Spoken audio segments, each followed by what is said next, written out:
Season కోసం sun Risers Hyderabad Ishan కిషన్ని 11.25 కోట్లు పెట్టి కొనుగోలు చేసింది. అయితే ఐపీఎల్ తొలి మ్యాచ్లోనే ఇషాన్ కిషన్ సెంచరీ కొట్టిన సంగతి తెలిసిందే. కానీ అప్పటి నుంచి ఐపీఎల్ పరాజయం కొనసాగింది. తర్వాత 6 మ్యాచ్ల్లో కేవలం 32 పరుగులు మాత్రమే చేయగలిగాడు. అయితే కావ్యమారన్ ఎన్నో అంచనాలతో ఇషాన్ కిషన్ని 11.25 కోట్లతో కొనుగోలు చేసింది. అయితే ఇషాన్ కిషన్ 2020 సీజన్లో చూస్తే 11 మ్యాచ్లు ఆడితే 354 పరుగులు చేశాడు.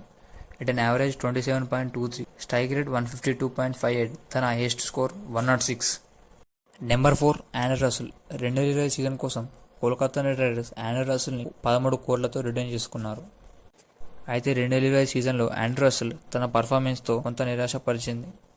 కేకేఆర్ తరపున ఆడుతున్న ఆండ్రే రసెల్ ఈ సీజన్లో బ్యాటింగ్ మరియు బౌలింగ్ రెండిట్లోనూ అంచనాలు అందుకోలేకపోయాడు.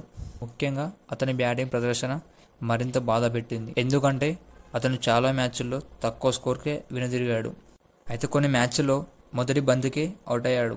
అయితే అతను బౌలింగ్లో కూడా జట్టుకు పెద్దగా ఉపయోగం లేదు. అయితే ఈ సీజన్లో ఆండ్రే రసెల్ బౌలింగ్ ఫిగర్స్ కూడా అంత బాగాలేదు. కొందరు ఎక్స్పర్ట్స్ ఏమంటున్నారు, ఆండ్రే రసెల్ వయసు పెరగడం వల్ల అతని ఆట తీరు తగ్గింది అని అంటున్నారు. అయితే అతని స్థానంలో కొత్త ఆటగాన్ని తీసుకోవాలని అంటున్నారు. అయితే రసెల్ 2020లో చూస్తే 13 మ్యాచ్లు ఆడితే కేవలం 217 రన్స్ మాత్రమే కొట్టాడు. అంటే స్ట్రైక్ రేట్ ఆఫ్ 150. అయితే కేకేఆర్ మేనేజ్మెంట్ రసెల్ని రిటైన్ చేసుకున్న తర్వాత కూడా అతని పేలవ ప్రదర్శన కారణంగా తనపై ఒత్తిడి పెరిగింది. అయితే కొన్ని మ్యాచ్ల్లో రసెల్ బ్యాటింగ్ చేసేటప్పుడు ప్రేక్షకులు అతన్ని కామెంట్ చేశారు. Number 5 David Miller. 2020 సీజన్ కోసం లక్నో సూపర్ జైంట్స్ డేవిడ్ మిల్లర్ని 7.5 కోట్లతో కొనుగోలు చేశారు. అతను 2020 సీజన్లో లక్నో సూపర్ జైంట్స్ తరపున ఆడాడు.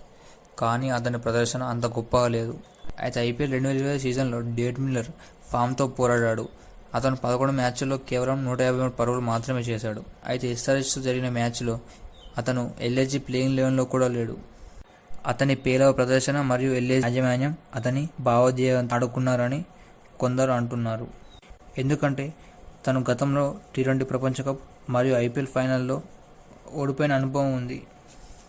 అయితే డేవిడ్ మిల్లర్ 2020లో చూస్తే 11 మ్యాచ్లు ఆడితే కేవలం 153 పరుగులు మాత్రమే చేశాడు.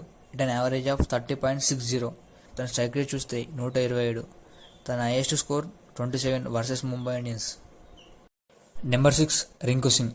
2020 సీజన్ కోసం కోల్కతా నైట్ రైడర్స్ రింకు సింగ్ని 13 కోట్లతో రిటైన్ చేసుకున్నారు. అయితే ఐపీఎల్ 2020 సీజన్లో రింకు సింగ్ ప్రదర్శన అంత గొప్పగా లేదు. కొన్ని మ్యాచ్ల్లో ఫెయిల్ అయిన తర్వాత కూడా తన కెప్టెన్ నమ్మకం చూపించాడు. అయితే కొన్ని మ్యాచ్ల్లో తొందరగా అవుట్ కావడంతో మరో కొన్ని మ్యాచ్ బ్యాటింగ్ చేసే అవకాశం రాక అతని ప్రదర్శనపై విమర్శలు వచ్చాయి. అయితే కొన్ని